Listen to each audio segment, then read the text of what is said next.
आइए सुने कार्यक्रम हवा महल।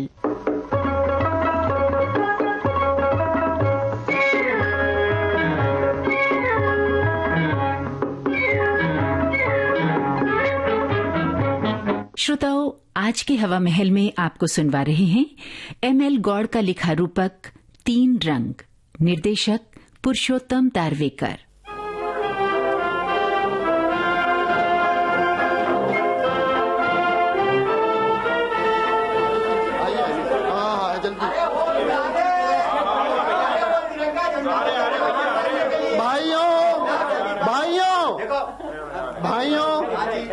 भाइयों, आज हमारे देश का गणतंत्र दिवस है। आज ही के दिन हमारे देश का संविधान बना था और आज से ही हम अपने संविधान के अनुसार पूर्ण आत्मनिर्भर हुए थे।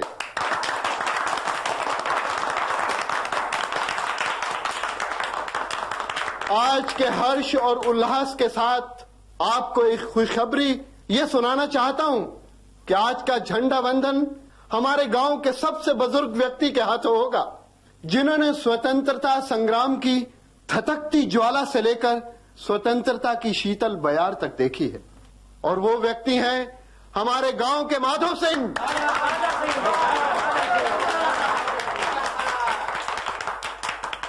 आइए दादा, ये लीजिए झंडा फहराइए। लाओ भाई।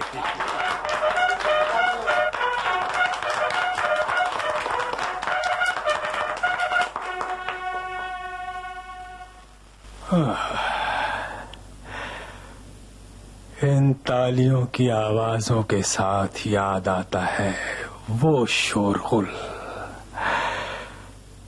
इस भीड़ भाड़ में कहीं दिखाई देता है वो चीख चिल्लाहट का वातावरण। इस तिरंगे के 3 रंगों के साथ दिखाई देता है वो रंग जिसे देखकर शैतान भी कांप गया होगा। उन दिनों ये गांव, ये बस्ती इस तरह नहीं थी।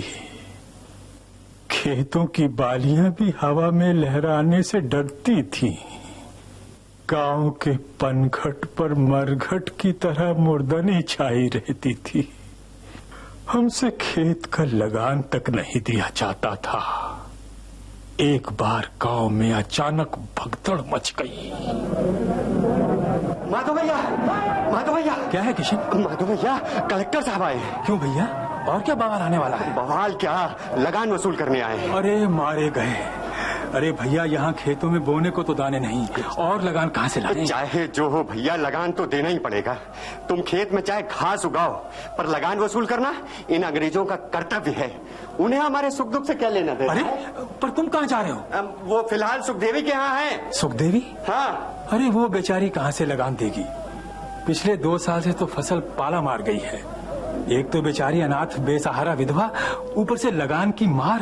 तो चलो आप देखते हैं क्या होता है। चलो भैया। कुछ तो रहम कीजिए मालिक, मेरे पास 1 पैसा भी नहीं है। तो हम क्या कर सकता है? तुम जो भी करो, पर लगान तो देना ही होगा।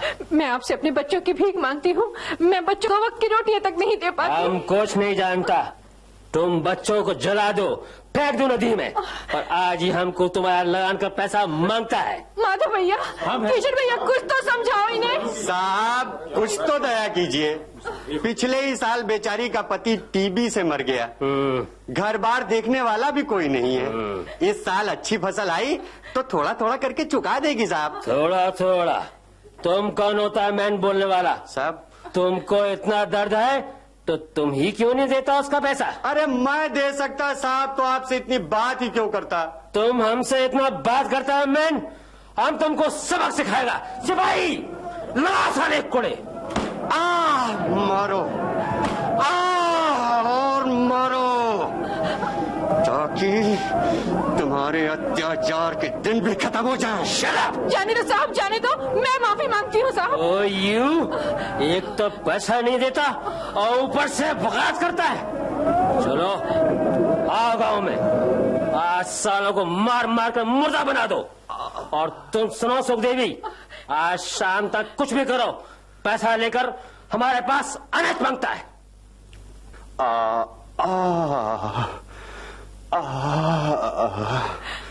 देख लिया तुम लोगों ने? हाँ भैया। सब गांव वाले चुपचाप तमाशा देखते रहे। उठो भैया उठो, क्यों बोले, बेकार में मार पड़ी। मुझ दुखियारी को ही दुख सहने देते। बहन, ये मार अगर मुझे न पड़ती तो हो सकता था ये भेड़िया तुम पर हाथ उठा देता।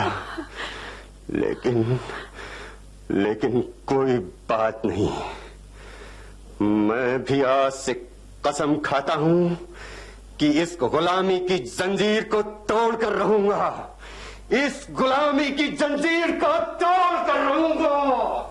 इस गुलामी की जंजीर को तोड़कर रहूंगा।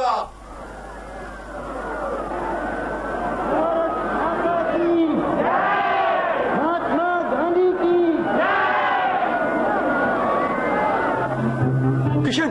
किशन ये क्या कर रहे हो? छोड़ दो। कहाँ जा रहे हो? माधव, छोड़ दो मुझे। किशन, ये महायज्ञ है। इसमें आत्मसात होना देश के यज्ञ में पवित्र आहुति के समान है। किशन, चाहे सीने पर गोलियां चल जाएं, लेकिन हाथों से ये तिरंगा नहीं छूटेगा। किशन, नहीं छूटेगा, नहीं छूटेगा।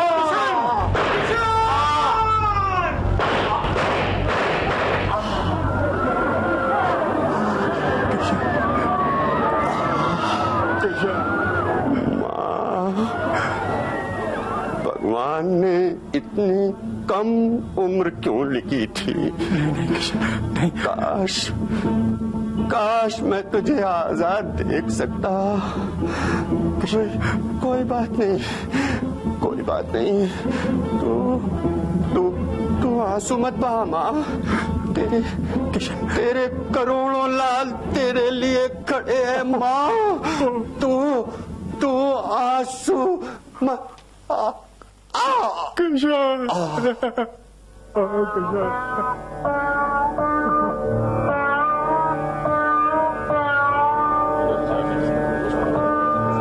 दादा, आपकी आंख में आंसू? नहीं मास्टर जी, आंसू नहीं, बल्कि मेरे उस साथी और अनेकों शहीदों की श्रद्धांजलि है जिन्होंने आज ये दिन दिखाया।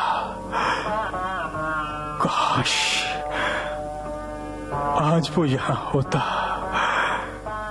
और अपनी लगन तथा मेहनत का फल देखता। ये तो था आजादी मिलने के पहले का वो घिनौना रंग जो मैंने अपनी आंखों से देखा। किशन आज तो हमारे बीच नहीं है, लेकिन जरा सी कसक ने उसे आजादी का दीवाना बना दिया। आखिर वो दिन भी आया और देखते ही देखते आजादी के दीवानों ने अपनी जान की बाजी लगाकर हमें आजादी दी। लेकिन आजादी मिलने के बाद भी कुछ ऐसा लगता था कि हमारे हाथ बंधे हैं, हम अपने ही घर में कैदी की तरह रह रहे हैं। महात्मा गांधी ने भी कहा था कि हमारा अपना संविधान होना चाहिए। संविधान की महत्ता को समझते हुए डॉक्टर अंबेडकर भारतीय संविधान के जनक बने और उन्होंने हमारे सफेद हाथों में जीने के लिए जीवन रेखाएं खींच दी। इस संविधान की वजह से ही हम आज पूर्ण रूप से आजाद हुए।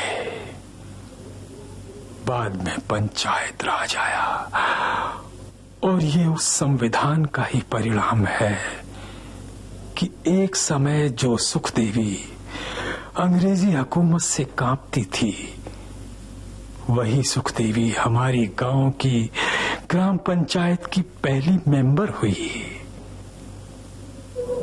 वो दिन आज भी आश्चर्य का दिन लगता है। नहीं साहब, नहीं। सुखदेवी, तुम घबराओ मत। ये तो गांव के खुशहाली के लिए ही है। तुम्हारी अपनी ग्राम पंचायत है और उसमें एक महिला मेंबर का होना जरूरी है। तुम कुछ पढ़ी लिखी भी हो और तुम ग्राम सेवा में अपना कुछ समय दे भी सकती हो। नहीं साहब, मैं ऐसा कुछ भी नहीं चाहती। मैंने बहुत बुरे दिन देखे हैं साहब। अब थोड़ा अच्छा समय आया है तो सुख से जी लेने दें। अरे सुखदेवी, तुम भी किन दिनों की बात कर रही हो? वो तो गुलामी के दिन थे। अब तो ये गांव, देश सब कुछ हमारा है। हमारा अपना संविधान है जिसके सहारे हम अपने आप को, अपने गांव को, अपने देश को जैसा चाहे वैसा संवार सकते हैं और उन्नति कर सकते हैं। हाँ बहन, इसमें हर्ज ही क्या है। हमारी पंचायत की बैठक में तुम्हें हिस्सा लेना होगा और हम जो गांव की भलाई के लिए सोचेंगे वही सारा गांव करेगा। क्यों भाई, आप लोग क्या चाहते हो? ठीक है, बिल्कुल ठीक है। तो सुखदेवी बहन, मैं लिख लूं तुम्हारा नाम? ठीक है भैया, आपकी जैसी इच्छा। गांव की भलाई तो भगवान की पूजा है। ये हुई ना बात। हाँ तो भाइयों, पंचायत में सुखदेवी महिला मेंबर हो गई। बधाई हो भाई, बधाई हो।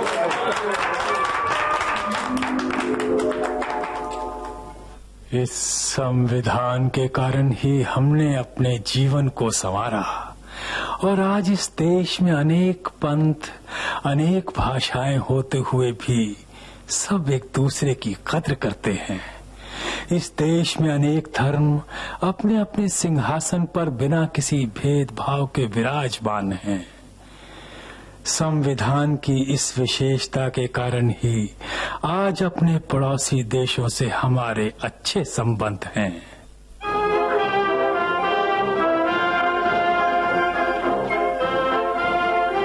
अब तीसरा रंग इस आने वाली युवा पीढ़ी के हाथों है, जिसे इस देश के नक्शे में भरना है।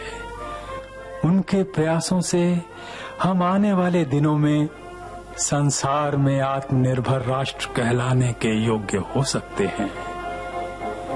मिलों की चिमनियों से उठता हुआ ये धुआं, लहलहाते हरे हरे खेत, फौजी जवानों के कदमों की ताल हमें एक नया जीवन दे सकती है और संसार में हम एक समृद्ध और समर्थ राष्ट्र बन सकते हैं।